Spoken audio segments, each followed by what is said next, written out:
Hi, everybody. Hi, everybody. Nice to see you today on our conversation. And today we will have a fascinating presentation from Arthur Karapetian. In the past, Arthur was involved in the senior executive position on some companies in Armenia. And starting from 2021, he launched his own startup, fintech startup, which was recognized as the best startup in Armenia in the current year. And this startup it's a fintech startup about sending money using just your social networks or just messengers. So it's very good and fascinating ideas. And today Artur will explain the idea in details. And I just want to inform you that the meeting will be recorded.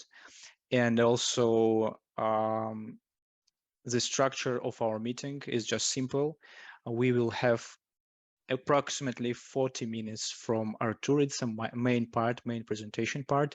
And then we will have 50 minutes for your questions. And guys, I encourage you to use the Q&A tab. It's on the right screen, in the right part of your screen. Please open the tab and provide all your questions during the presentation. And after the presentation, we will be glad to answer this question. Thank you very much. And Artur, you can start. Thank you. Hi, Sergey. It's really nice to meet you too. Thank you very much for the introduction. And I'm really excited to kick this off. Okay, so as you already noticed, the name of the presentation is about making any app your decentralized payment interface. So to better understand this concept, let's first talk a little bit about the web in general, so that we can better understand what's coming forward. Web 1 was created in 1989 in Geneva by Tim Berners, and at that time he was busy developing the protocols that would become the World Wide Web, and his idea was to create open, decentralized protocols that allowed information sharing from anywhere on the Earth. And the first inception of Berners-Lee's creation, known as Web 1, occurred roughly between 1990 to 2004. And Web 1 was mainly static websites owned by companies, and there was close to zero interaction between the users. In 2004, the Web 2 period began, and social media platforms began to emerge. And now, instead of read-only, the web evolved to be read-write. And instead of companies providing content to users, they also began to provide platforms to share user-generated content and engage in user-to-user interactions. As more people came online, a handful of top companies began to control a disproportionate amount of the traffic and value generated on the web. Web 2 also birthed the advertising-driven revenue model, which we all know. While users could create content, they didn't own or benefit from its monetization.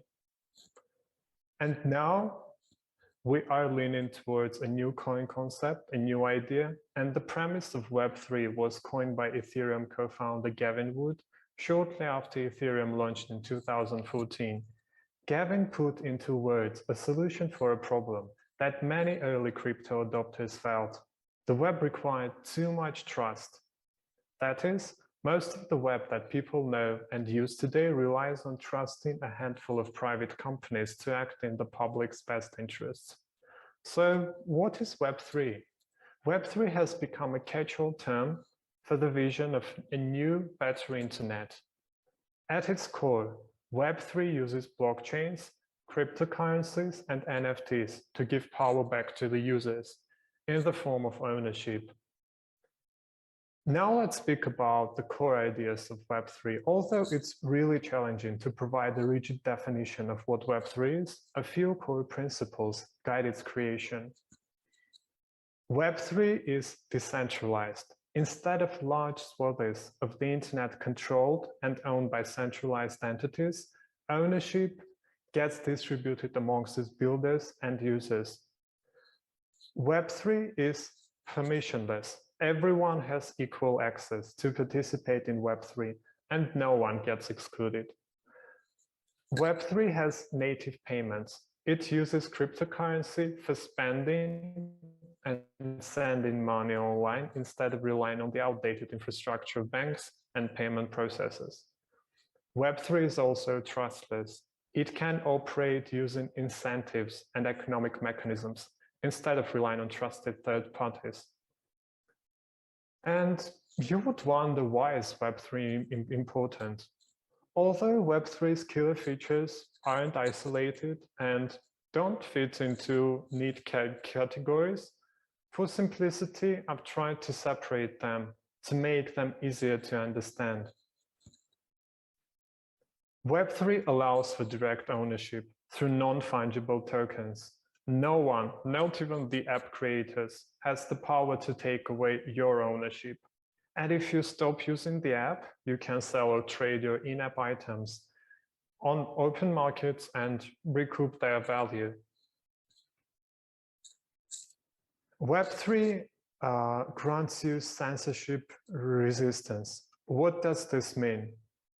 It implies that on Web3, your data lives on the blockchain, and when you decide to leave a platform, you can take your reputation with you, plugging it into another interface that more clearly aligns with your values. Next is decentralized autonomous organizations. They are also shortly called DAOs, and DAOs are defined technically as agreed upon smart contracts that automate decentralized decision-making over a pool of resources, tokens. And users with tokens vote on how resources get spent, and the code automatically performs the voting outcome. Now let's speak about the identity. We all have multiple accounts across different platforms, different social networks, messaging applications and stuff like this, and we all know that it's really tough to maintain multiple accounts for one single reason. Web3 allows you to control your digital identity with an Ethereum address and ENS profile. Using an Ethereum address provides a single login across platforms that is secure, censorship resistant, and what's more important, anonymous. Web2's payment infrastructure relies on banks and payment processors, relies on different payment gateways, different financial institutions, too many players in the sector. And Web3 excludes these players, and now even people who previously didn't own bank accounts or those who happen to live within the borders of the wrong country get access to payments. And for this reason and for this purpose, Web3 uses tokens like Ethereum to send money directly in the browser and requires no trusted third party such as banks and financial institutions that I mentioned. Now let's dive deep and try to understand what will be the combination and synergy between Web3 and FinTech. There are many definitions of what is decentralized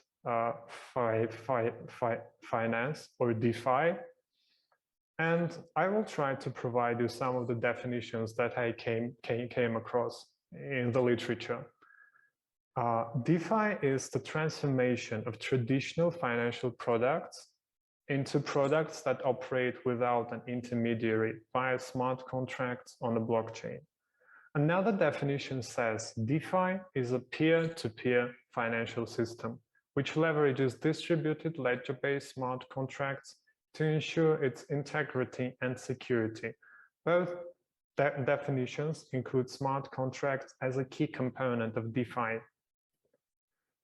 Now let's also try to understand what are the properties of DeFi. DeFi properties are referred in the literature as promises, opportunities, and principles. And today we will talk about 10 DeFi properties based on the literature study. It's composability, flexibility, decentralization, accessibility, innovativeness, interoperability, borderlessness, transparency, automation of business processes, and finality. Now let's go one by one to understand what those properties mean. Composability. It is the ability to build a complex, multi-component financial system on top of crypto assets. A common metaphor for composability is in the DeFi sector is that of money Lego. And the main idea is that the community benefits from individual progress. So the same way you get the Legos, building blocks, and get a better value, the same applies to DeFi and this property. The next thing to mention is the flexibility. Flexibility can be defined as the ability to be easily modified. And if we discuss flexibility in DeFi from the perspective of software and lack of regulation, then DeFi is indeed flexible. I believe this is the key component, which is the decentralization. And in the context of DeFi, decentralization can be described as the facilitation of financial services without the need of a trusted intermediary as banks or financial institutions. Now let's speak about a double-sided coin, which is the accessibility. DeFi protocols can be used by anyone. However, the accessibility on public permissionless ledgers creates a tension as on the one hand, countries that currently have limited access to financial services would be able to start using such services. But on the other hand, lowering the barrier to entry would allow malicious actors in the financial ecosystem to participate and use these services. It creates lots of risks that are not addressed in DeFi yet. Now let's speak about the innovativeness. By publicly sharing core technologies through open source licensing, financial platforms such as Bitcoin, Ethereum, and Diem allow anyone to use and reuse these technologies. As an effect, new applications can be built on top of these technologies, allowing for innovation of these platforms as well as the applications. In interoperability. In the context of DeFi, we refer to functional interoperability and technical interoperability. In functional interoperability, services can work together because they exist on the same platform. In technical interoperability, two different platforms can work together, and DeFi can enhance both. Now let's speak about another double-sided coin, which is the borderlessness. And in DeFi, borderlessness is achieved if financial services are not being tied to geographic locations or a fiat currency, and that these financial services are accessible to anyone on the globe. From that perspective, DeFi is borderless because anyone on the globe can access cryptocurrencies. Transparency. Transparency of data on a blockchain is an opportunity of DeFi. Transparency may apply either to smart contracts or financial data. In both cases, anyone would be able to observe the contents of either the smart contract or the financial data. Automation of business processes. Smart contracts allow for the automation of business processes. As business processes are automated, executing these business processes becomes more cost efficient. Once a smart contract is created, two parties can do business with each other without the need for an external authority, which leads to an increase of autonomy. And last but not least, its finality, and its finality of the transactions.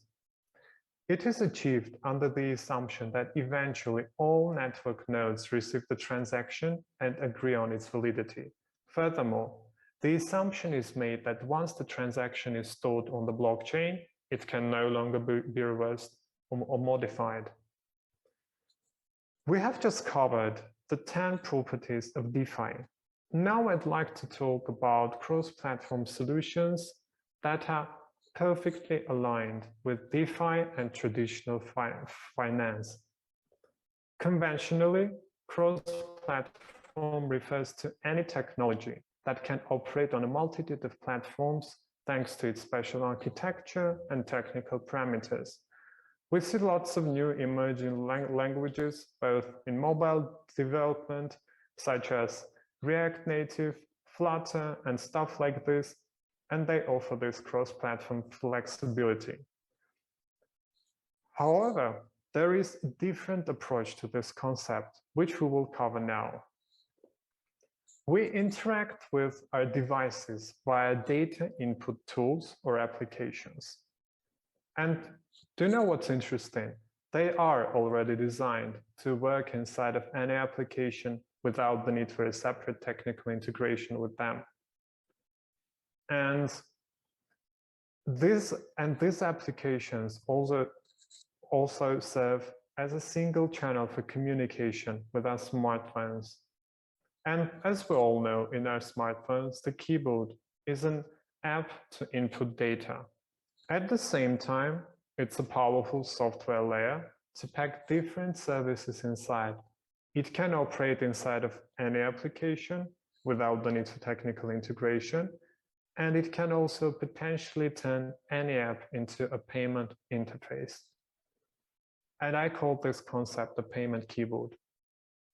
In 2021, I founded my startup. That is a manifestation of this idea. Text and Pay Me is a keyboard that enables you to send money in any application to anyone using crypto or fiat. Let me demonstrate how it works. For instance, you want to send money to someone through WhatsApp. You just need to open the application. On the screen, you can see the WhatsApp. Use text or voice commands like send 5,000 drums to Mihran and securely approve the transaction. These are only 2 steps that are required to send money with our application. And what's really fascinating about this idea that we don't need a technical integration with WhatsApp to conduct these payments. All we need is the user who has our application installed, who has attached a bank card or has attached a crypto wallet to the keyboard, and that's it. That is like the only prerequisite to use our application. And we have also designed different use cases for this solution. With our keyboard, you can buy any items you can see on the internet, like AirPods, iPhones, or some regular stuff, do your grocery. You can also get some food if you're really hungry. And you can do all of this thanks to the keyboard. Back then, back in 2018, when the idea just came across into my mind and I was discussing this idea with my co-founder, we had no idea that this can become the next generation of fintech. And now it's real. And now I can see that this technology is not the only one. There are actually lots of other players who joined this movement. And the movement of DeFi application is now taking the market by storm. You can see lots of companies, and some of the leading companies are displayed on the screen right now, and they are changing the way traditional financial sector and the crypto sector cooperate. And what we learned throughout different collaborations is that DeFi and traditional finance not only can coexist, but they also can benefit each other in numerous ways. I will speak about the ways or the options that are based on our experience. DeFi offers new and improved financial services that were previously hard to implement because of the technical limitations and heavy regulations of the financial sector. And as you remember, I mentioned one of the DeFi's properties, which is the composability. It is the catalyst for innovation. DeFi harnesses this property in the best way possible. You can get those building blocks of Lego and build any new financial service in a reasonably short amount of times. Unlike the traditional financial sector where you need to get lots of layers of validation, where you need to get lots of layers through the regulation and the rest of the limitations that the financial sector currently has. And all of this hinders the progress. And DeFi breaks those chains free. And this particular property helps to accelerate the adoption of new services as well, new financial services. Next thing I'd like to mention and highlight is DeFi greatly facilitates the achievement of borderless in traditional finance. And it opens up new horizons to banks and financial institutions thanks to its flexibility. Thanks to DeFi, transactions can be sent globally because anyone can access cryptocurrencies 24/7 in much less time than what customers of centralized financial institutions are able to do right now. Like we all know, to send money from one country to another country can take somewhere from minutes to days, to business or banking days. And this is something that really hinders the progress of in international payments and trans-border payments. And DeFi, again, solves this issue. Now let's talk how traditional finance can help DeFi to grow faster, to offer better services. I mentioned numerous times in my speech that DeFi is a double-sided coin. And it's true. And it's true. Notwithstanding the fact that DeFi has a lot to offer to this world, DeFi has also some cases and some scenarios that are not well thought yet. And unfortunately, the other side of the coin named DeFi shows lots of serious risks. And in DeFi right now, at this stage, it's not clear which risks exactly are present. Although first steps are taken to identify these risks, we still don't get the clear picture. What are the real risks that can come with DeFi?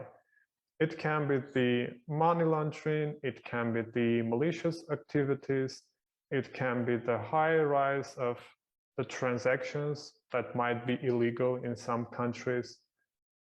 Those risks are the one yet to be identified and discovered. But on the bright side, once these risks are identified, the next step is to determine how to mitigate these risks. And when speaking about the risks, we know that traditional financial sector is the leading institution. For a financial sector, the banks, the financial institutions are all about mitigating the risks. And they collected so much experience in this field. And right now, DeFi's and the smart contracts, they seem very little and very futile to be able to mitigate these risks, to be able even to closely come to mitigating these risks. But the banks and financial institutions, as I mentioned, polished all of the risk mitigation techniques and methodologies, and they can bring to the table their expertise. So banks can benefit DeFi in mitigating the risks that are yet to be discovered. The next very crucial and very important aspect of traditional banking is the AML and KYC. Onboarding and offboarding of customers that want to use DeFi services can be provided by financial institutions. You wonder why? For the same reason. Financial institutions have accumulated massive amounts of experience in this field as well. The AML models, the KYC models, KYB models, which is really crucial as well, are there within the banks and financial institutions. And this way, DeFi also could comply to AML regulation, because we know that countries are heavily promoting and heavily advocating for AML regulations. But I'd like also to mention that this is an uncharted territory, and more research is needed to determine the validity of such cooperation between centralized banks and decentralized financial services. No one knows exactly what outcome to expect from DeFi with an AML or DeFi with a KYC, because it conflicts with the key concept that there should be no single entity to control any process. Everything should be based on the nodes, everything should be based on the blockchain. And again, like, this concept is yet to be determined in terms of its validity. The next crucial point is the challenge of ensuring that there is a link between the digital token and its physical equivalent. For instance, you have a house, you have some property, and you want to transform, or you want to bring it to the digital sector. For now, it appears that a central party such as a notary is required to ensure and guarantee that such a link exists. And this would suggest that combining the benefits of a DeFi with a centralized party is needed. And this can apply not only to houses, but to cars, to other belongings that appear in the real world, but they don't have any physical, but they don't have any link and connection in the digital world. And do you remember that I also mentioned that DeFi is a double-sided coin? Now, I'd like to jump back to one of the slides of my presentation and speak about the decentralization.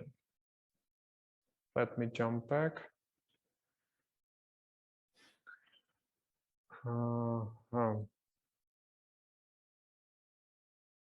Okay, so this is one of the aspects that I'd like to clearly address when speaking about DeFi.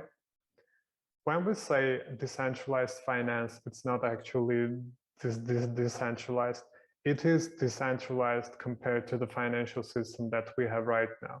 We all know that in the traditional banking, in order for me to send money to someone else, I need to have some intermediaries, such as bank, who will take my funds, who will take the responsibility for managing that amount of funds, and also make sure that the receiver will get the funds that were sent. So it's all centralized across one entity. What is the ideology of DeFi? DeFi says that blockchain offers the flexibility of smart contracts. So if you have a smart contract, if you have a valid smart contract on the blockchain, and I have one too, then we can exchange funds using those smart contracts without the need for third parties to interfere and promote their service, because we know that the main idea of banking is to take the fees and to make money. And DeFi solves this issue by providing the blockchain technology as a payment facilitator. And this decentralization is actually not real because it is, again, centralized around some parties, some major players of the crypto market. But unlike banks, you still get all of the flexibility and all of the transparency that DeFi has to offer, which is like viewing the smart contract, viewing the transaction details, and the rest of the stuff that I mentioned in my presentation. But please be informed that there is still no such system that is completely decentralized, because all of the systems are centralized to some extent. So this was all for my presentation. Thank you very much, and I'm ready to answer all of the questions.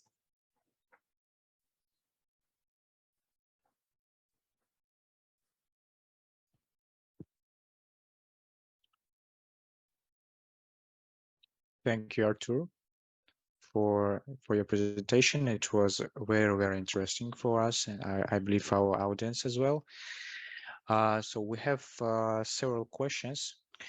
And the first one, I believe, will be, how can banks and financial institution benefits from cross-platform solution like Text and Pay Me, for example? Oh, that's a nice question. Thank you. Well, at Text and Pay Me, we have adopted the approach that notwithstanding the fact that banks and financial institutions share similar needs, similar business pains, we try to go very specific with each collaboration. And banks and financial institutions can benefit from solutions like Text and Pay Me in numerous ways. One way is the cross-platform accessibility. As I mentioned, Text and Pay Me is a keyboard, and as you know, keyboards can operate inside of any application. So we don't depend on the technical integration with chats, with apps. For instance, you want to send money through Telegram, you're free to do so. You want to send money through WhatsApp, you can do it either. And this limitless opportunities also create different use cases. And do you remember that I was also speaking about the new or improved financial services? Like, we haven't created something revolutionary by sending money through the social networks, but we have improved what the financial institutions offered previously. Like, you know that we all can send peer-to-peer transactions with our banks, right? But we just added this component of flexibility using the technology that we have. And now if you want, if you speak about sending money on WhatsApp, you don't have to switch to your banking app to perform the transaction. You had the thought, you can do it right in the messenger that you have or you use. And this frictionless user experience is what banking applications lack the most.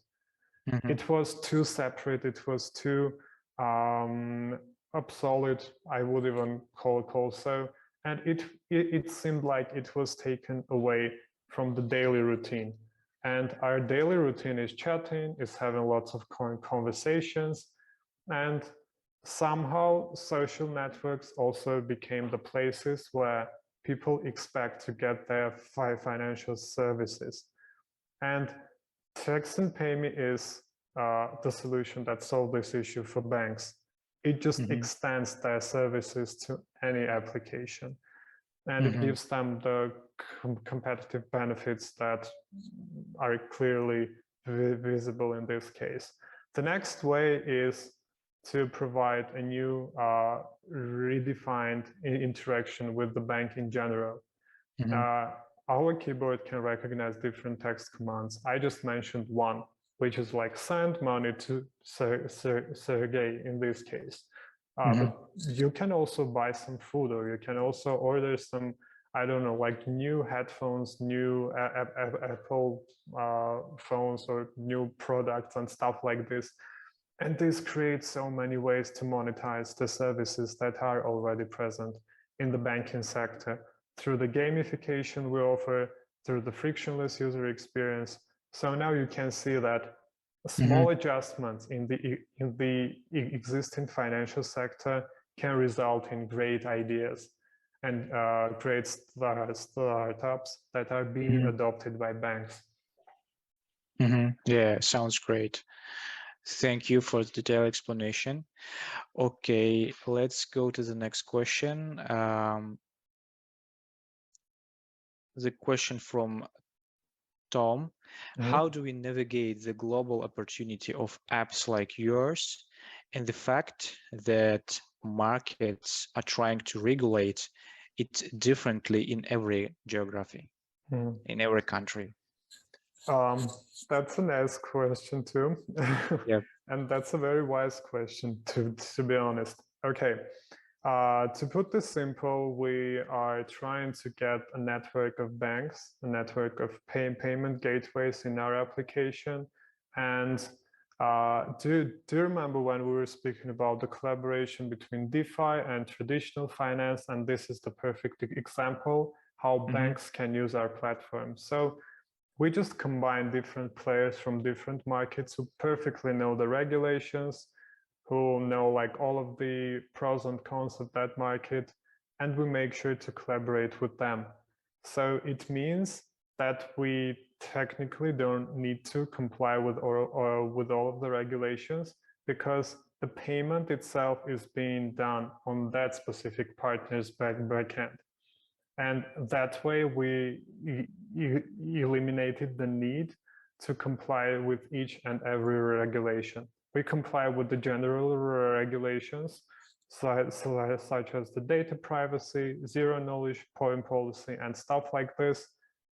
But thanks to our network of partnerships, again, based on the model of blockchain, we eliminate this risk and we eliminate this burden, because like you can imagine how many countries there are and how many regulations there are. And in that case, we would simply be flooded and be drowned in the laws. So intermediary parts is still a valuable Yes. partner. Yeah. Yes. Okay. Yes. Okay. Got it. And let's go to another one. Can you please maybe provide your thoughts about how can we leverage the potential of the major social apps using, for example, Text and Pay Me? Okay. Let me put it this way. Social apps and different social networks are gradually trying to displace banks by introducing payment capabilities to their users. And this is a huge opportunity that they noticed, because people spend the majority of their time communicating, and somehow social networks also became the place, as I mentioned, where they expect to get their financial services.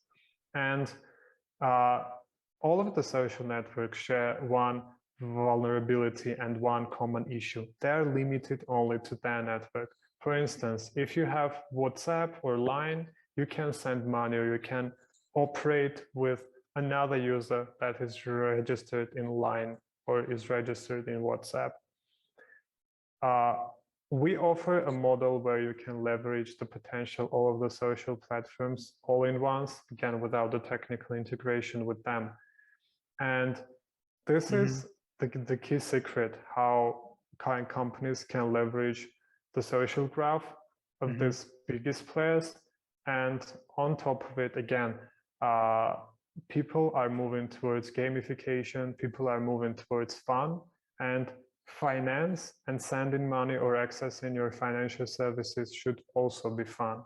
And this is one of the ways, again, we accelerate the adoption of our technology, which results in of a higher levels of harnessing the potential that social networks can offer. Yeah, it's clear. Thank you very much. And another question, you've mentioned one of the benefits of DeFi is some kind of a Lego approach, when we can combine different parts to create something where in more fast way. So can you please provide maybe some real examples of this approach from your perspective?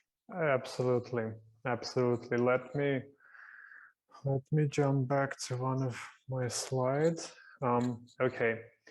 On this slide, you can see a company named AAV, which is the first one. If you look at the screen from the left corner, and this is one of the examples how combining these legal parts can lead to new financial products. So what they do, they are just giving loans, but instead of using the traditional ways, they just combined blockchain's ability and blockchain's capability to grant your funds to someone in taking like into account the smart contracts that they have. And this is one of the examples how taking those separate blocks, separate building blocks, and combining them to get a single financial service that in traditional world would require a whole infrastructure.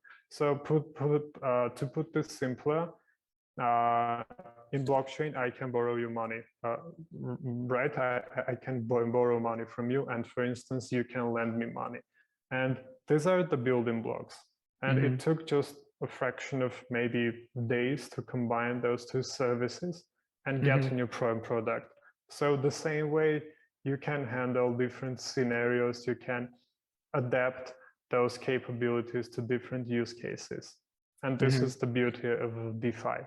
And also what I like to mention, I believe interoperability is also one of the properties that enable this feature. If you are on the same blockchain, then you get the functional access, and you can also get the technical access, which again facilitates and speeds up the process of launching new products. Got it. Yeah, and this like a building blocks depends on the platforms on which you build your application. For example, if it's Ethereum, we have some like approaches with using these blocks, and if it's different system, it will be different approach. Is it correct? So it's dependent system. Well, it is correct to some instance and to some extent, but it's the technical interoperability that I mentioned.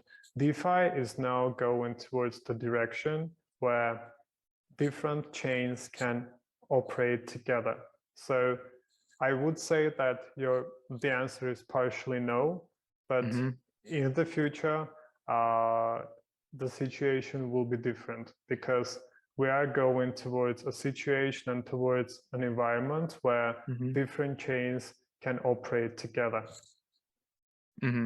Got it. Okay, and I believe I have another question from Alexandra. How do you envision a future of application? Is open sourcing and any forms of DAO included in the roadmap? The question.